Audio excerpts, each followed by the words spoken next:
¿Cómo estás? Today's game is Robert James Fischer Black versus Robert Eugene Byrne. So let's start. And here comes d4. Knight f6, c4, g6. King's Indian, favorite of Fischer's. Now comes g3, c6, bishop g2, d5. Strong central control. c into d5, into d5. Fischer says queen b3 would maintain tension.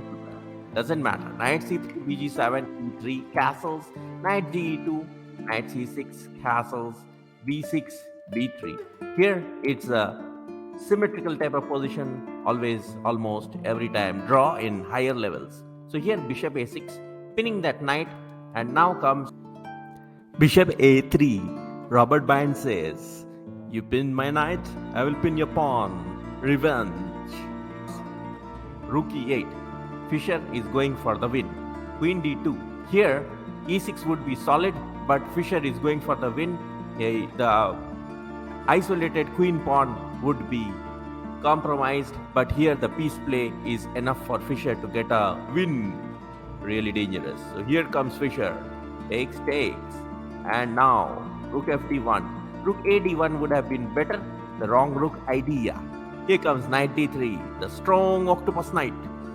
His opponent cannot understand what Fischer is planning. And queen c2, his opponent thinks, oh, I am in a plus position.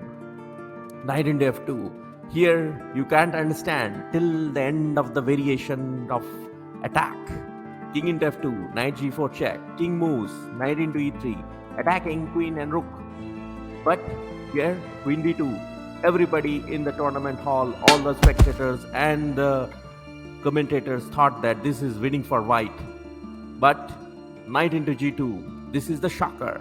Now comes another d4. Now knight into d4. This is the idea. bb7, the diagonal is gone. Here king f1 was played, but let us see some of the sidelines. Very dangerous. First we start with king g1. And here comes bishop into d4, queen into d4. Now the rook on d1 is overloaded. Let's see how. Rook e1 check. Now that rook on e1 is spinning that rook on d1 to a1. You will say, what are you blabbering about? But I will say, I know what I am blabbering about.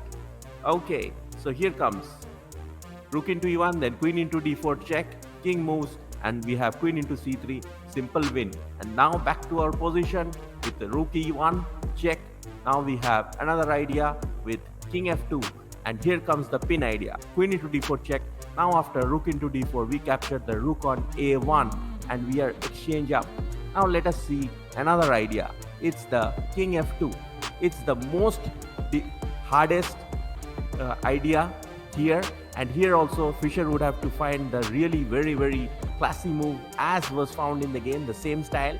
Queen c8, over with the diagonals. He's pieced down, but everything is attacking the white king. Now knight ce2, protecting that d4. Now queen h3. That queen g2 is threatened. Now knight f3, blocking the diagonal, capturing a rook, takes something at least. Now rook a8, queen has to move to c2.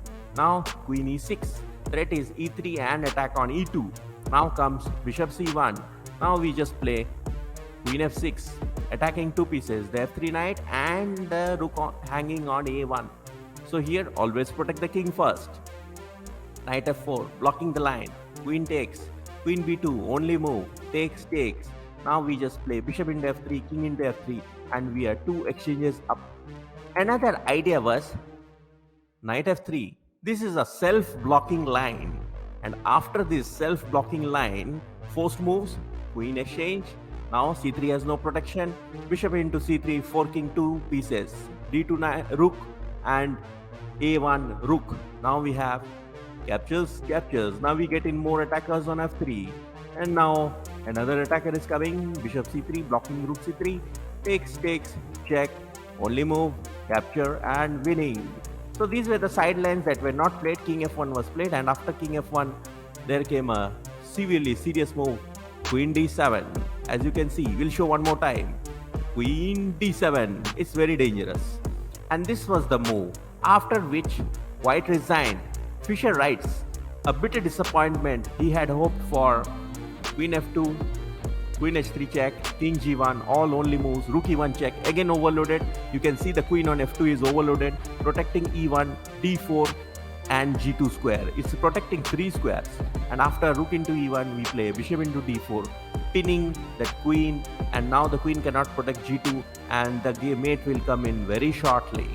Great game. Even Robert Byrne said there are two grandmasters who were in the other room commentating. They had thought it was winning until that super move, queen d7, and they thought it was still winning until Robert Byrne resigned.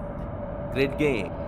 Kiev Kirby from South African Chess Quarterly says, after White's 11th move, White should adjudicate his position as slightly superior and at worst completely safe. To turn this into a mating position in 11 more moves is more witchcraft than chess. Quite honestly, I do not see the man who can stop Bobby at this time.